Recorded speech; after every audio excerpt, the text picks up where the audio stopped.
Hi, hello everybody. Welcome to our live webinar, The Relationship Between Brand Building and Mobile Growth. My name is Tunahan. I am from SocialPeta, and I am the key account manager in SocialPeta, and I am responsible in Turkey and Israel market here. And we will talk about the relationship between brand building and mobile growth. Here I am with two experts with me today. They will share their topic with us today. One of our guests is Greg Wester from Digital Turbine. He is Chief Marketing Officer. Can you introduce a little bit about us, Greg? Kunhan and Fiona, pleasure to be here today. I head up marketing at Digital Turbine. Digital Turbine is a leading mobile growth and monetization platform. We're most differentiated by the fact that our technology is built into the actual device, not an SDK built into an app or code on page, but our advertising technology is built into about 800 million devices around the world. And in addition to having a DSP and brand demand and an exchange, we offer really a differentiated independent mobile growth platform to most of the top advertisers globally. Okay, nice. Thank you so much. And we are with Tara Patrick, and she's from Apptopia, and she is content and comms manager, right? Can you introduce us a little bit, Tara? Yes, thank you, Tanahan. It's great to be here and look forward to talking with Greg about the BRAG index. I head up content and comms at Apptopia, and a large part of my role is analyzing mobile trends in our competitive intelligence platform. So what Apptopia does is it estimates for App Store ranking, which estimates performance data for 7 million plus apps all around the world. We're talking downloads, daily active users, and then we've built additional intelligence beyond just performance, but things like review intelligence to catch consumer sentiment, which we'll be talking about today, and even product features that developers have built into the app. So the idea with competitive intelligence is so that brands and pubs that have apps can look outside of just their own internal data and benchmark themselves against the market that they're playing in. And we also serve, in addition to brands and pubs, we serve hedge funds, because the app data is more and more correlating with financial performance, and mobile service providers who are trying to sell into many of these developers as well. Okay, today we are going to hear about BRAG index from you, right? BRAG index. Yes. Yes. And after you, I will be sharing some global mobile game marketing countries, regions, and some information about it. But first, let's start with us. Can you tell us a bit about BRAG index and your topic? Sure, I'll share a short presentation that Tara and I will kind of walk through. So give me 1 second. Go through a little IT logistics here, and hopefully everybody can see my screen here. Tara and I will kind of go back and forth and going through the handful of slides we have here. But I guess I'll kick it off the way that many stories are kicked off, with a once upon a time. All right, so once upon a time, Tara's team and my team as mobile enthusiasts, we're really talking about the evolution of the mobile marketplace, and how, as Tara said, lots of different institutions, need an increasing set of metrics for an increasing set of reasons. And one of the things, as we collectively brainstormed what we might be able to do together, was the kind of utter absence of what I'll call full funnel metrics in mobile, where you can see not just what's happening, inside of an app, and how many apps were installed, and what store they were installed from, and all the great metrics that Apptopia has. But wouldn't it be interesting, and wouldn't you be able to shed new insights on the marketplace if you could look at not only those metrics, but also what's happening with various brand characteristics, what's happening with intent, what's happening with interest, what's happening in reviews and opinions around apps, all in one set of correlated metrics. So that's what we really tried to do. Tara, you want to add anything onto that? Yeah, just we all know that brand is kind of the elephant in the room, is a saying that we use a lot. It's something that's very big and present, makes a large impact, but the measurement is really not there. So Greg's team came up with a way to try and systematize that and peel it back, and our performance metrics then allow for deeper insight into what is helping the app to grow. And that's what we're going to take you through today. Nice, interesting topic.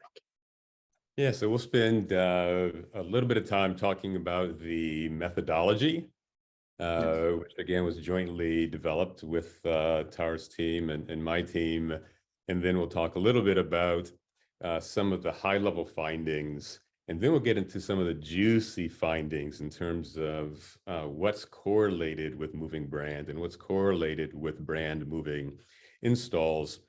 And then we'll take another step higher and say, boy, there are a couple industries that are undergoing several, and I'm going to steal your term from yesterday, Tara, which I believe was evolutionary growth. Was that it? Evolutionary quests.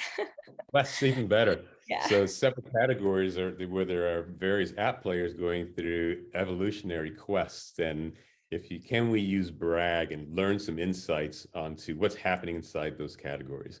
And so we'll go through a handful of categories. So that's the run of show for today. So I'll kind of kick it off with how we actually went about this BRAG report or BRAG index. So BRAG, first off, stands for Brand Relative App Growth. And just to explain that a little bit better, Fiona, if you had a fashion store and you got 1,000 installs and you had the brand size of an Amazon, nobody would really care. But if you were a total unknown and you scored no one knew who your brand was and you got 1 million installs in a month, everybody would want to know, what did you really do? So you really can't compare installs without really normalizing for how big someone's brand is. So the metrics that we created, our first brand funnel, where we try to understand literally how many people are in the considerate mindset of installing an app. So through a variety of survey questions, we looked at what amount of people are interested in the app category, are aware of an app, don't have the app, and have expressed interest in or intent in installing an app. And through some formulaic math, we put together the size of this brand funnel, which represents how many people are likely or possibly interested in installing an app. Then combining that with the actual install data from Apptopia and normalizing it by folks that have a lot of brand or folks that have a little bit of brand, we could look at each brand level who's really doing well, so that you might see someone that has very little brand executing extraordinarily well and learn from what they're doing. Similarly, you might look at someone that's got massive brand and see that they're executing very, very poorly and try to help them do better with consultation, right? We recently added in 2 other sets of metrics that are what we call brand power and brand velocity. Brand power combines the size of a brand's brand funnel with kind of a brand equity measure, which we call app gap, which is how many people are aware of an app but don't really know what the app is all about. So they've got some equity building that they would need to do, right? And then the other term is brand velocity, that's looking at on a quarter-to-quarter basis, how is that brand funnel actually changing? And we combine with that actual changes in sentiment that consumers have for that app from period 1 to period 2.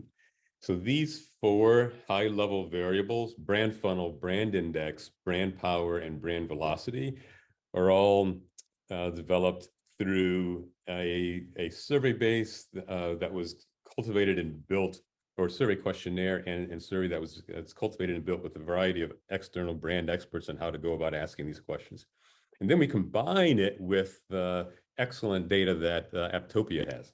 Yeah, so as Greg was explaining, he spoke to how the app installs were used to put these brands in the appropriate categories, or I like the analogy of the appropriate leagues. You have your kids league if it's a newer app with that lesser known brand, all the way to your national sports league where it's the big guys. That's where someone like Amazon would sit in. So that's how the app installs have been the foundation of the methodology. And what was really interesting about this second edition of the BRAG index is getting to pull in the app engagement and app reviews, which as Greg was saying, with the app gap, trying to understand why someone might like or dislike an app, why there's that like delta of change. We looked to app review intelligence, which is going to note common complaints and the topics and intent that they have going in about reviews to see if it was a lack of product development or innovation, and the app engagement, which is DAU, daily active users, divided by monthly active users, also lets us understand a brand's like staying power, especially when we talk through these evolutionary quests soon. And I'd say along with both of these metrics actually is the app feature X-ray, which is how we can see into what features an app is built. And that lends itself to better understanding this review intelligence and the app engagement. Just to give a quick example, a very common feature in shopping apps is recommendation engines. We can see a tag for every shopping app that has recommendation engines, and shopping apps that have a recommendation engine and have had it for many years and training it, like Shein, are the ones performing really well, because every time users are signing in, they're getting served up products that they like. So what's there not to like about signing into that app? It just gets to know you, and that value improves your experience. It becomes more valuable each time that you go into the app. So, I get so excited when Tara and I get to go through all of this, because when we first sat down, last summer, right, talking about this, we had this vision of doing exactly what this webinar is all about, Tunahan, being able to speak, with some science behind it, what that relationship is between brand and mobile growth. And as you look at the sets of metrics here that I've described and Tara just described, we feel as though we're going to make it better. It's always going to get better. It gets better every report, but we have a really good foundation to try to peel the onion back on some of those issues. So that's the methodology. We're going to shift now to some high-level findings from this and how we apply it at a high level. Then we'll dig down a little bit deeper. And so the first thing that we want to talk about in this relationship between brand, the elephant in the room, and installs, what everybody's tracking on the back end, what everybody cares about, is that it's not always the same, right? So I'm showing here, really, you can think of as 4 different traditional marketing funnels that you see in mobile. And what we're contrasting here at the top of the funnel is going into a quarter, how many people are aware and interested in QSR or food brands and may know McDonald's, right? And then lower in the funnel, you've got how many people at the beginning of that period said, you know what, I think in the next couple of months, I might install McDonald's, right? I'm interested in installing McDonald's. And then from the prior slide, we have the actual Apptopia data that says, here's how many people did actually install McDonald's. And typically with marketing funnels, you start big and you end smaller down at the bottom, but that's not always the case in mobile. And it's the shape of that funnel in mobile that's really interesting and starts to look at the relationship between brand and app growth. And you can see the 4 different segments we have here. They're leaders that have a huge advantage, as Tara pointed out. Everyone knows who they are, and no surprise, they get a lot of installs, right? No surprise. At the opposite end of the spectrum, there are companies that fall into what we call a builder kind of relationship between brand and growth. These are companies that haven't yet built their brand, but when you look at how they are building installs, they're doing pretty good relative to the fact that they have small brand at the top. So they're doing pretty good, right? So the ones on the ends aren't the ones that are the most interesting. The ones that are the most interesting are the ones in the middle, what we call the Transcenders and the blushers. So Tara used a sporting metaphor with leagues. I'll use a sporting metaphor when I describe Transcenders.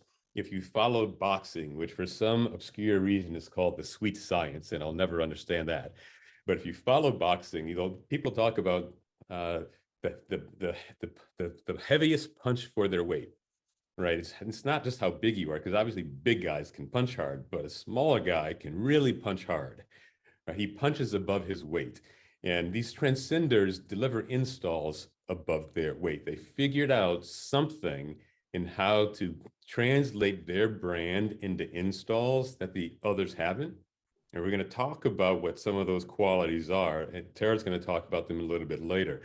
But in this relationship, people have built their brand in such a way that they over-index on their ability to install. Those are the fascinating companies to learn from. And then similarly, you've got what we call blushers. These are folks that are endowed with, tremendous brand qualities, right? I'm aware of your brand. I'm interested in your brand. I like your brand. I use your brand.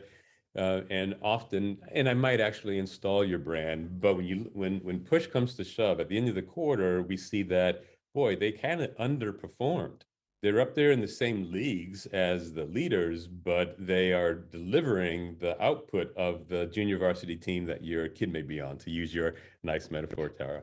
So that's at the high level. The relationship is not always the same, Yes. right? And there are tactics that some companies use that set them up to be better off in their growth than others. And I think, Tara, you're going to talk a little bit about what we found in one of our recent reports. Yeah, this is a really fascinating race to watch, particularly in the industries that we focus the most on in the BRAG index, which is shopping, quick service restaurants, finance, and I'll leave news and streaming out to the side for a second, because the reason that I'm thinking of these 3 is they are not all mobile first.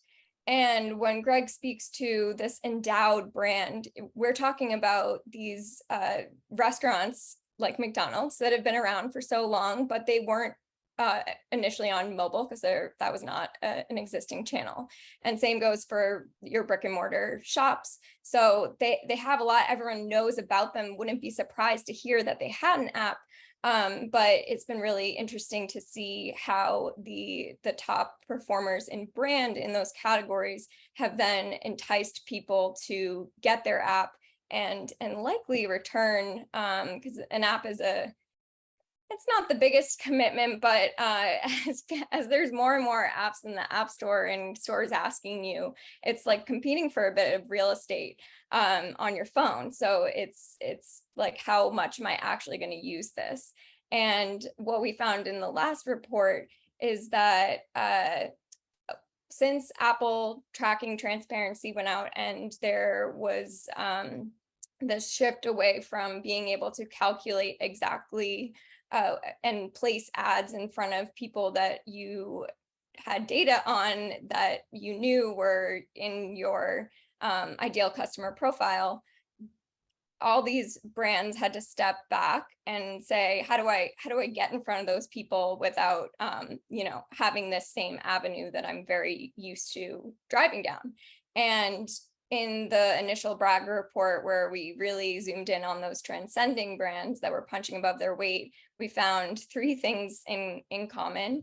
Offline partnerships, mostly at sports arenas and with sports teams, like latching on to that fandom really worked for apps such as Chick-fil-A, which is a QSR, now national in the US, but really had some regional pockets, and they clearly wanted to grow to be bigger than that, and they did a really tremendous job.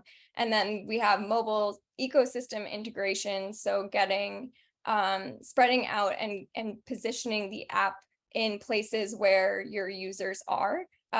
So if you're not a brick and mortar shop like that has a physical location, but you are one of the mobile first apps, you want to think on device for mobile ecosystem integrations. And especially with crypto growth, there was more spreading out on blockchain and those sorts of infrastructure. And the last one was product-led growth, which that's a bit,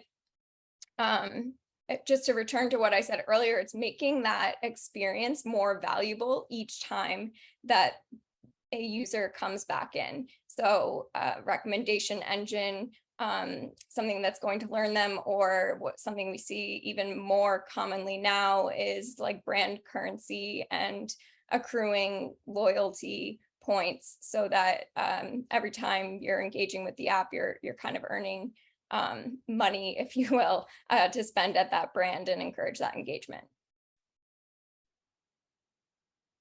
Yeah, super interesting findings. It was, as we poured through all of the data, it was done very objectively, taking those apps in the different leagues and looking at who was overperforming. And it was very, very clear that at that time, these 3 trends, these 3 different types of investing in marketing really made a difference and helped people punch above their weight.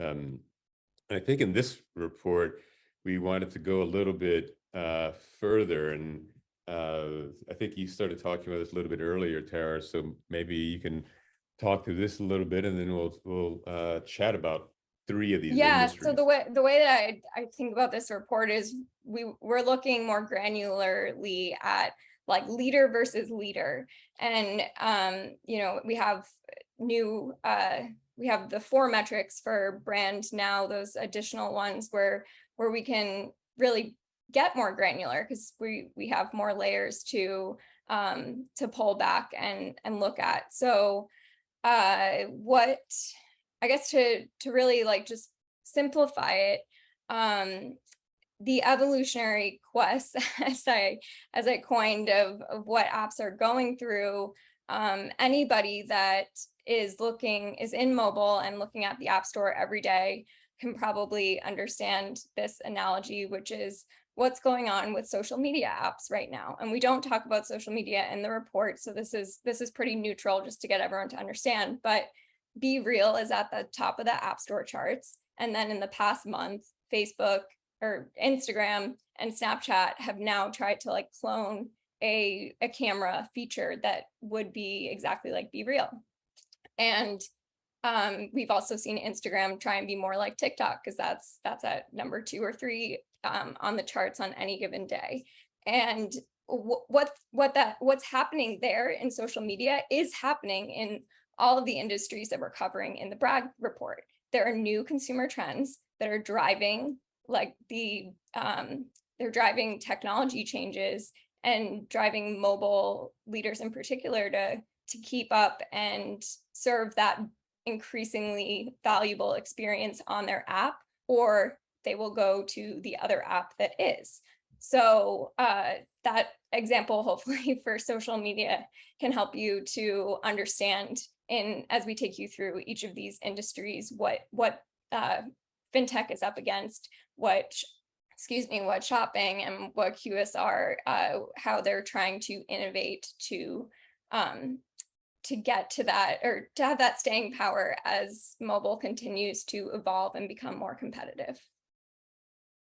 All right, so Tara, let's jump in and look at some of the details in a couple of the categories. So Again, in the quest to become the financial super app, right? Let's just share a couple of metrics that we found here for some of the leaders in this category. Here are our findings on brand power rankings and brand velocity rankings. The darker the color is, the stronger you are, and the same tier you're in. So you can see here that there are 4 tiers in each category. You can see kind of the coloring, but what's striking here in brand power is the prominence of the peer-to-peer payment platforms, with PayPal and Venmo being very strong. Surprisingly, also Chase, a traditional bank, also shows a lot of brand power and brand velocity down at the bottom. Brand velocity is kind of quarter-to-quarter changes in your brand funnel, and quarter-to-quarter, hopefully positive changes in overall brand sentiment. So really strong brand power. A lot of people know, a lot of people understand, a lot of people like, a lot of people, as you'll see in the next slide, use peer-to-peer very frequently. But look at that top 5. You got PayPal, Venmo, and Zelle, 4 out of the top 5 being super, super strong, peer-to-peer companies. A lot of the more sophisticated traditional banking and or limited functionality and less often used functionality brands in fintech, come a little below in the brand power rankings. Brand velocity, same thing. You've got, Cash App, which everyone has been really enamored at, and how they've used various grassroots and influencer-based approaches to grow their user base and just continue to move up the charts in terms of brand power, coming really from out of nowhere as a new app company. And then as you start to look at this big issue of which leading brands are best positioned to become that super app, here's our conclusions, right? And this, again, it's just obviously execution is going to matter quite a bit. But if you look at it from the brand perspective, or the BRAG index perspective, PayPal, Cash, Zelle, Chase, and Chime seem to be best positioned when we look at the key data from brand power, brand velocity, AppGap, Apptopia's engagement index, and a variety of other metrics. What I was really, really surprised at was this, also the last point here, the why, right? Obviously, if you're trying to cross-sell your customers onto new products and services, the more touch points you have with that person, the easier or the more chances you have to educate, interest, and then convert. And looking at how even within the peer-to-peer category, where you have at the top of this chart PayPal with a DAO to MAU engagement ratio of 62%, being not quite double, but almost double that of Zelle, which is in the same set. So you have a more passionate set of people using PayPal. You have a stronger brand. You've got great brand velocity. They are kind of well positioned, but it was very interesting to see that we have these differences. And looking at the data, Tara, it didn't seem to be as much related to demographics, maybe some demographics. And maybe we could look at why that may be in future reports, but really fascinating findings from the Apptopia data in terms using their engagement metrics. Tara, did you want to add anything on the finance category? Yeah, just in finance in particular, that brand matters because it's trust in who's going to move your money around or protect your assets. So initially it was surprising to me to see PayPal really pull ahead and lead. But then thinking about how old and established of a company PayPal is, and that they've built that reputation over time, and probably mastered the art of cross-selling with how many different ways that they position themselves to do peer-to-peer or peer-to-small business. It's not as surprising at all that that these metrics added up to position them as one of the most likely to pull off super app status. So yeah, I thought that was really interesting. All right, let's jump to our next category, QSR. Tara, you want to Yeah, I'll kick this size our one off. intelligence with this one? So I spoke a bit to QSR and just how they are traditional and longstanding businesses in the US. And so they have that endowed brand power, but it's been really interesting in both of these reports to see what they are doing with that. So we have in brand power rankings, you can now kind of see who's leading in terms of brand power. And then in brand velocity, you see some of the same names start to come up. And that's always when you see that overlap, that they're growing their funnel and outperforming their funnel, or at least meeting that expectation in installs. Then that's when you can start to look at these slides and understand that they may just make it in the evolutionary quest for the industry. So if you want to jump to the next slide, I'll show you where these leaders stack up. And in the QSR category, particularly this year, coming out of for the past 2.5 years, where people were not going to physical restaurants as much. There was a lot of ordering in. It was aggregators won because it was consumer convenience and ease of going to one place and being able to access so many.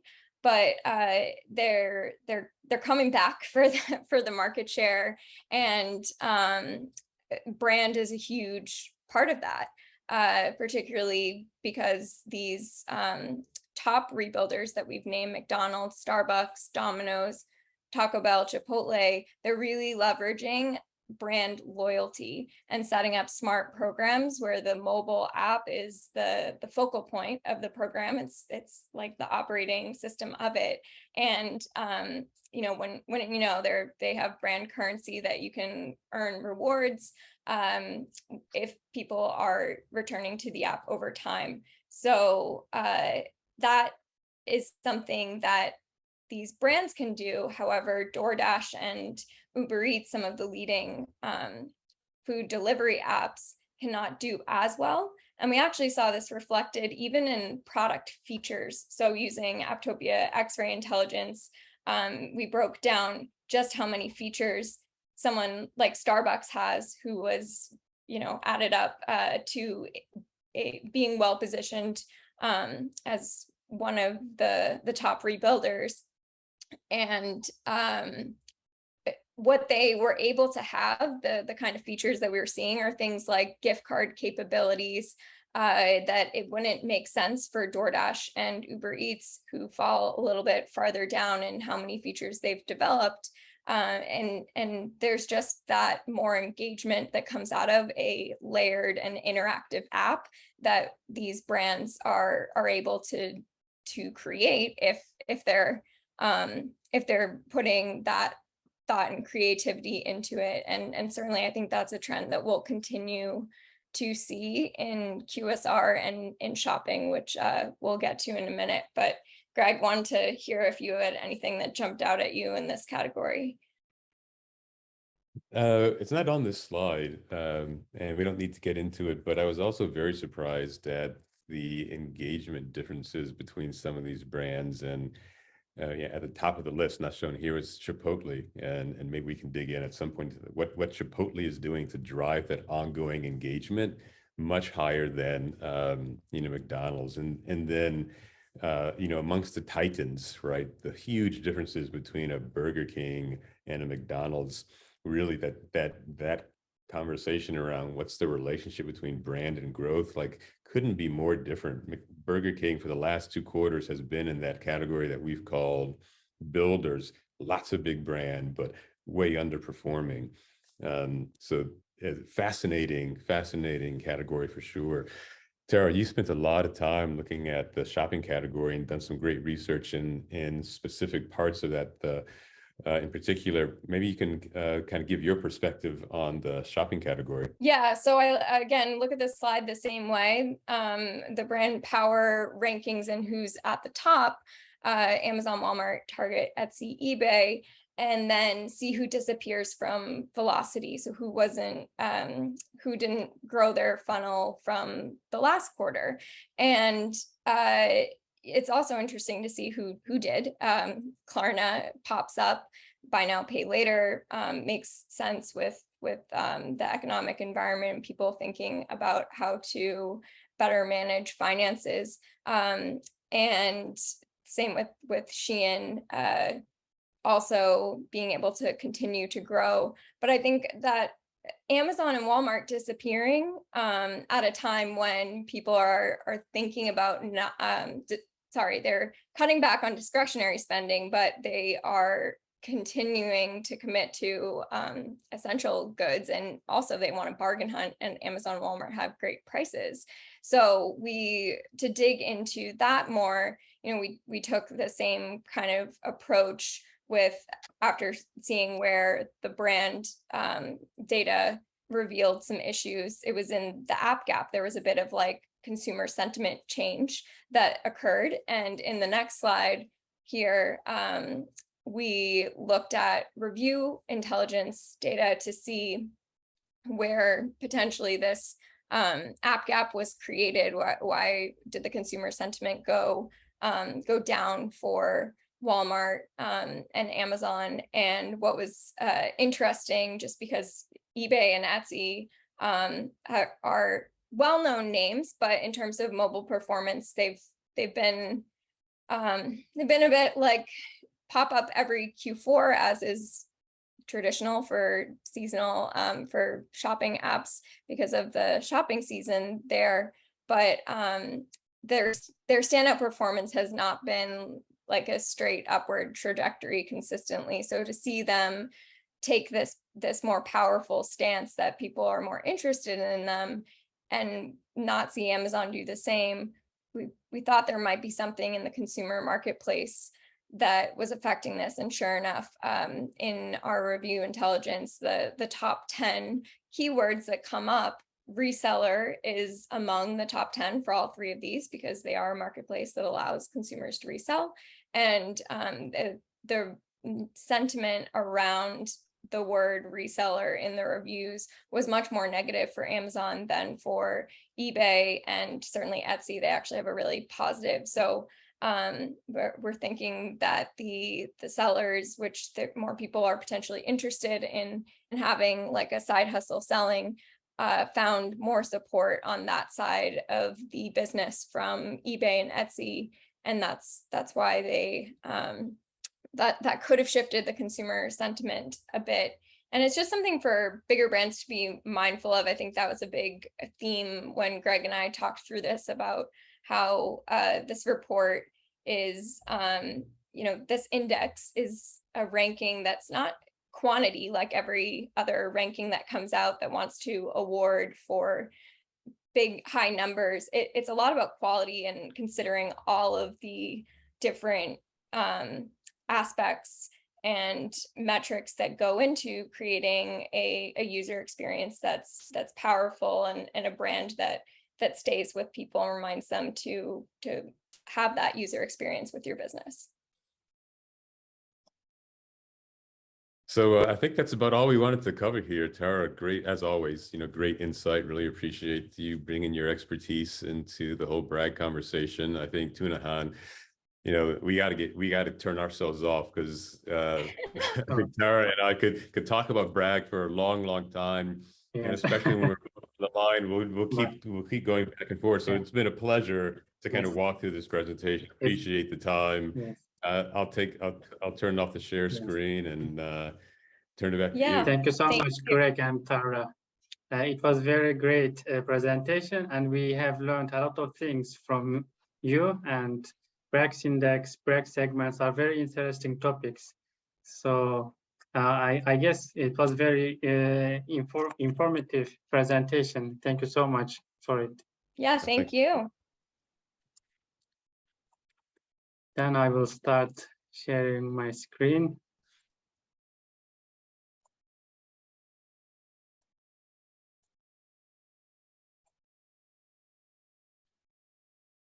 I guess everyone can see my screen right now. Today I will talk about insights into global game marketing, mobile game marketing, and insights into mobile game marketing in top countries and regions and popular game genres, and about SocialPeta. After all these topics, I will give information about SocialPeta.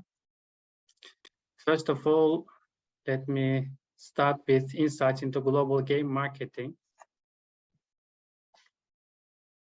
When we check the global game marketing, we can see a drop in game creatives in the first half of 2022. A very big decline, 27.83%. It was a huge decline. It's mostly because of the post-pandemic area, because people are less spending time playing mobile games, and we saw a very sharp decline in mobile game advertising. There were about 45,000 advertisers in the first half of 2022. This number hasn't changed much, but when we check the creatives, this number is, there's a drop in this number, as we see here. It was nearly in the quarter two in 2021, there were about 15.80 million creatives. Right now we can see almost 9.80 million creatives. And I will also talk about some significant increases in advertisers. We can see a significant increases, especially in T2 and T3 markets, especially in South Asia and South America. In these markets, there are lots of significant increases advertisers. And then I will talk about percentage of advertisers by game genre. When we check the top, we can see casual games, puzzle games, and simulation games. There was a significant increased percentage of casual game advertisers accounting for 26.3%. And after casual, we see puzzle and simulation game on tops. And casual games are very popular for game advertisers. And after this, we can see puzzle and simulation. And for percentage of creatives by game genre, when we check this, we can see casual at the top, because of the huge number of game advertisers, casual games creatives accounted for the highest percentage. And after this, we see puzzle and RPG games. RPG games were more popular before, but right now we see a drop, sharpest drop in RPG games. When we check year-over-year change, there's a significant decrease on RPG games. And I will also talk about game marketing by game genre. Among all mobile games, casual games that had the most monthly advertisers, when we check here monthly advertisers, casual games are on the top. After casual games, we see puzzle games and simulation games. For monthly creatives for advertisers, we see strategy games are on the top. And after this, we see RPG games, role-play games, and casino games. When we check the creatives, percentage of creatives by game genre, we see video creatives accounted for the highest percentage. This is because video creatives are very popular than before because of the upgrading of mobile devices and mobile networks. So, and video creatives attracts more people, and that's why video creatives are most popular one. And after this, we see image and other like HTML, or we see image creatives. And when we check the advertising insights on iOS and Android, we see a dramatic change here because of the Apple's new security policy identifiers for advertisers. This policy forced more and more companies to focus their advertising on Android, and Android were 14% more than that on iOS in the first half of 2022. If we check the data here, we see the changes here. And I will jump to the second topic, insights into mobile game marketing in top countries and regions. When we check the top 10 mobile games in the USA, on iOS, we see download. In download, the top games are Subway Surfers, Diablo Immortal, and Apex Legends. And when we check the revenue, we see Candy Crush, Roblox, and State of Survival. But in Android, this trend is different. Apex is the first one, and Subway Surfers is the second, and Ni no Kuni is the third one for download. And we can see revenue, Candy Crush is the most on the top.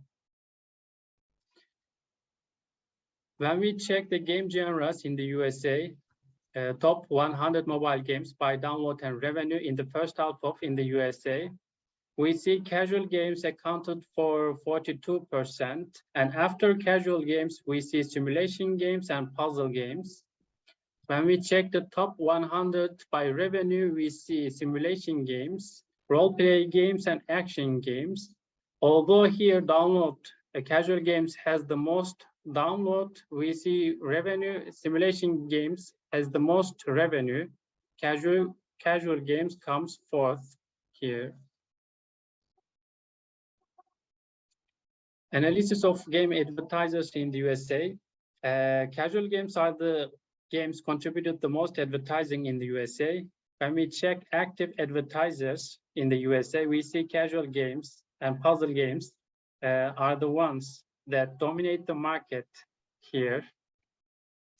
But when we check this data, number of advertisers in each month, in the first quarter of 2022, we see a significant drop in advertisers, but in April, there is a peak here. Hyper casual and puzzle games contributed over 40% of advertisers to become the hottest game genres by advertising in the USA. And the next topic is mobile games in Middle East. In Middle East, Subway Surfers, PUBG, Yallo, Ludo are the popular one on iOS, and on Android, we see Subway Surfers, Merge Master, PUBG, and Yallo. The Middle East market has attracted considerable attention. That's because there are three reasons for this. A high percentage of young users and people are willing to spend more money, and a high penetration of smartphones. When we check the region, the region is weak in game research and development. So we can see more companies from other regions on the chart. Here, when we check the active advertisers, we can see casual, puzzle, and simulation. And when we check the ad creatives, casual games are the top on the top, and puzzle and simulation comes later. When we dig in mobile game advertisers in the Middle East, we can see in Middle East and Africa revenue growth rates that were much higher than the average rate. That's because we can see in these regions the upgraded network infrastructure and popularization of smartphones of mobile game networks packages in the region have boosted the growth of game industry. And more cases have proven that it's possible to copy the success in the Middle East. So especially in the Middle East, PUBG Mobile topped #1 in terms of sales in Saudi Arabia and Turkey. And I will mention about popular game genres, marketing analysis of popular game genres. The role-play games downloaded by revenue in first half 2022, we can see role-play games, Pokemon and My Talking Angela is on the top on iOS. And when we check the revenue, we can see Pokemon and Genshin Impact. And this is the chart for Android. I will go here, I will pass here. And we will talk about RPG role-play games. RPG creatives were mostly short videos like this. This is because RPGs are mostly hardcore, and to attract games' attention, there are mostly short stories or contents in the games. Let me open one. But see, we can see a short video like this. And when we check the top casual games by downloaded and revenue, we can see Subway Surfers, Count Masters on iOS, and Candy Crush Coin Master by revenue. And when we check the download, we can see Bridge, Race, and My Talking Tom Friends. By revenue, we can see Coin Master and Candy Crush Saga on Android. And hyper casual mobile game creatives. This is a little bit different because this game creatives mostly show how easy they are to play.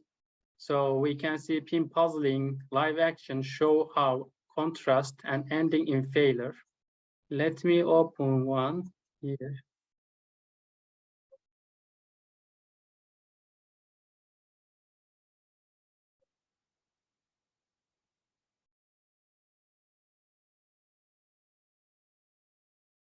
We can see a failure here, and this attracts mostly users in game creatives.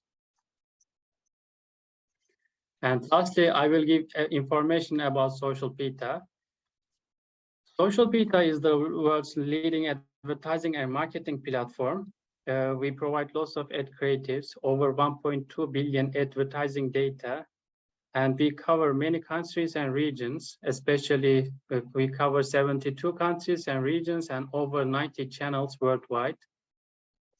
And we have an exclusive data and traffic intelligence, and our system is updated hourly, and over 1 million ad data are updated each day. So it makes us very unique platform, and so we can say that we are the world's leading advertising marketing platform with our huge data. And this is also at the end of my presentation, and thank you. If any questions, I can reply. Interesting. Thanks, Terahan. That was, we do a lot of work with game developers. It was interesting to kind of see this perspective on it. I hadn't seen the analysis on the number of creatives and trends there and some of the different creatives being used for the different genres. That was interesting. Yes. So there are different trends in the market when we check the USA market and when we check the Middle East market, and there are lots of trends. So we can see this from the presentation. And I think if you have any questions, we can answer. Let us check if you have any questions from the audiences.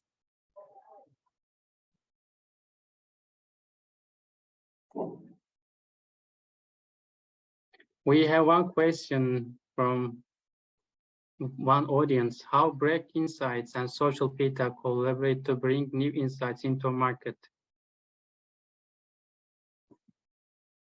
I think BRAG Insights. If the question is how are the two companies helping share these insights, I think this was a good first start, right? I'll speak for myself. Terry, you can kind of jump in. I know we've worked with SocialPeta in the past in a couple different collaborations, and we always we always love working with you guys and sharing our respective views on key things in the market. So if there are more things that we could do and more channels, I'm sure we'd be very interested in participating. Yes. And I think we don't have any more questions. Thank you so much. And I also want to thank our audiences to be here. And it was a great webinar. I think we have learned a lot of insights about the market trends and BRAG index. Yes. Yeah, thanks everyone. And, Yeah, thank you. Teşekkürler. Thank you so much. Güle güle. Teşekkürler, güle güle. Okay, thank you. Goodbye. Bye bye. Bye. Bye.